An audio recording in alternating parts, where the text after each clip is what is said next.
Forget everything you think you know about Iran. In 1975, Tehran had ski resorts, casinos, women in miniskirts walking past Porsche dealerships, a nightlife scene that made Beirut jealous. The Shah of Iran was on the cover of international magazines, dining with world leaders and spending oil money so fast that economists couldn't track it. Iran wasn't a developing country. It was a rising empire. And then, in less than 4 years, it was gone. All of it wiped out by a revolution so sudden, so total that the CIA didn't see it coming.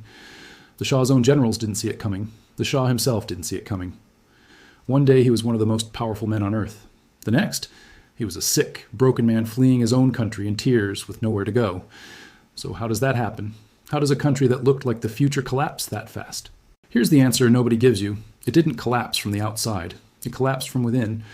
And the cracks had been there for years, hiding just beneath the surface of all that wealth, all that glamour, all that oil money. This is the Iran nobody talks about. To understand Iran before 1979, you need one date, August 19th, 1953. That's the day the CIA and British intelligence overthrew Iran's democratically elected prime minister, Mohammad Mossadegh, because he'd nationalized Iran's oil industry and cut off British profits. Iranians loved him for it. The West had him removed for it. They put the Shah back on the throne, backed by Washington, backed by London. The Shah knew his power wasn't entirely his own, and that made him paranoid. So he built SAVAK, one of the most feared secret police forces in the world. They monitored dissidents, arrested opponents, and tortured prisoners. Amnesty International ranked Iran among the world's worst human rights offenders in the 1970s. The same Iran being celebrated in Western magazines as a modern miracle was simultaneously running a brutal political prison system. No free elections, no free press, no opposition parties. Intellectuals who pushed too hard simply disappeared. The modern surface was real. The repression underneath it was also real. In 1963, the Shah launched the White Revolution, a top-down transformation of Iranian society delivered by decree, land redistribution, girls' education, women's suffrage, literacy programs, new roads, dams, factories. On paper, genuinely impressive.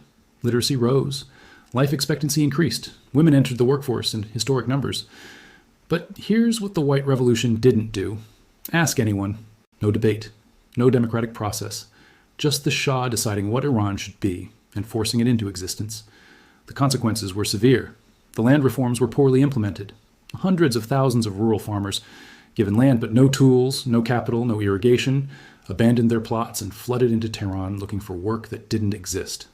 The city swelled with frustrated, displaced people. And the religious establishment?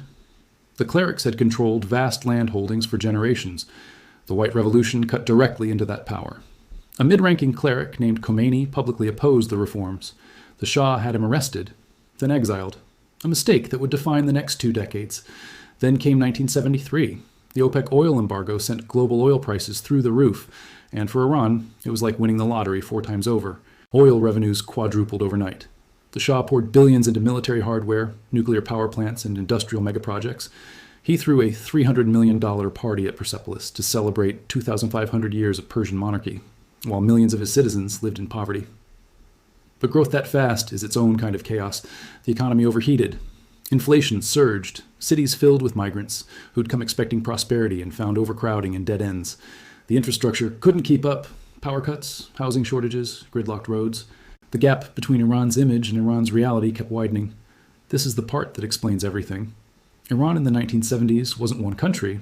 It was 2 countries, living side by side, barely understanding each other. Urban Iran was westernized, educated, and relatively prosperous. For women in Tehran studying law or medicine, for technocrats running oil ministries, for artists and intellectuals, the Shah's modernization was working.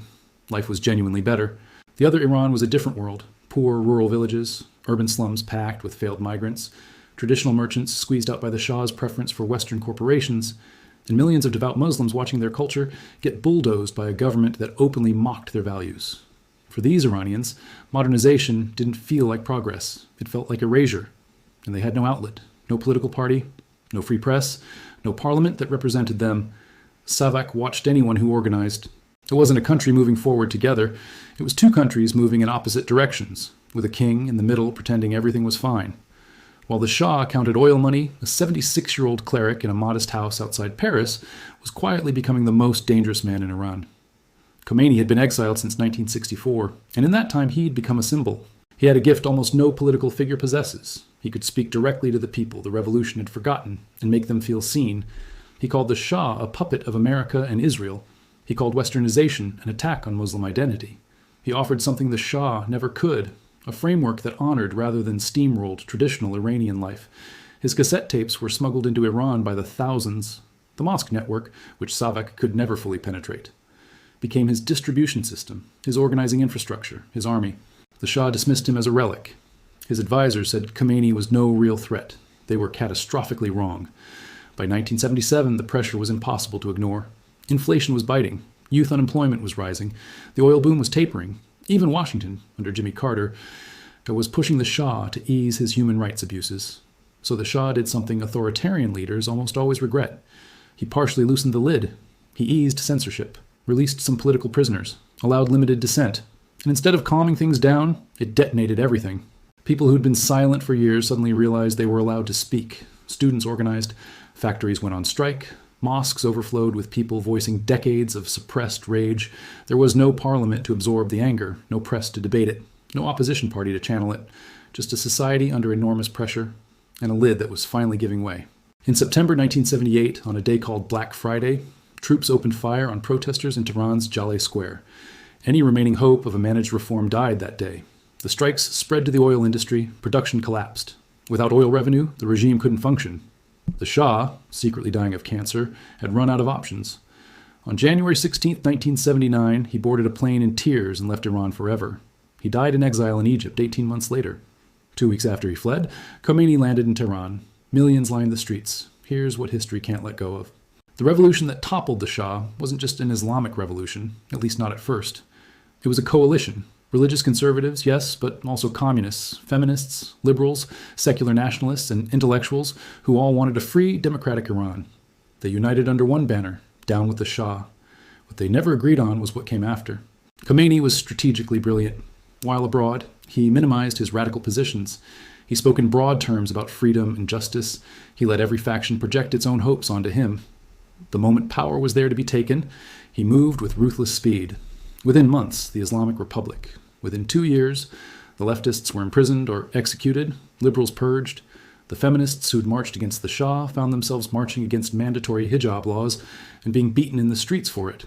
The revolution that promised freedom delivered a different kind of control. So what was Iran really? It depends entirely on who you were. If you were educated and urban, Iran in the 1970s offered real opportunity. If you were a poor migrant in a Tehran slum watching the Shah throw $300 million parties, it felt like a cruel joke. If you were devout, it felt like cultural occupation. If you were a dissident, it was somewhere you could vanish without anyone being allowed to ask why. Iran before 1979 wasn't a paradise. It wasn't a golden age stolen by revolution. It was a country under pressure from every direction, with a government that had spent 25 years silencing every voice that might have helped it adapt, compromise, or reform. The revolution didn't come from nowhere. It came from a system that refused to listen. And when systems stopped listening long enough, eventually people stopped talking and start burning.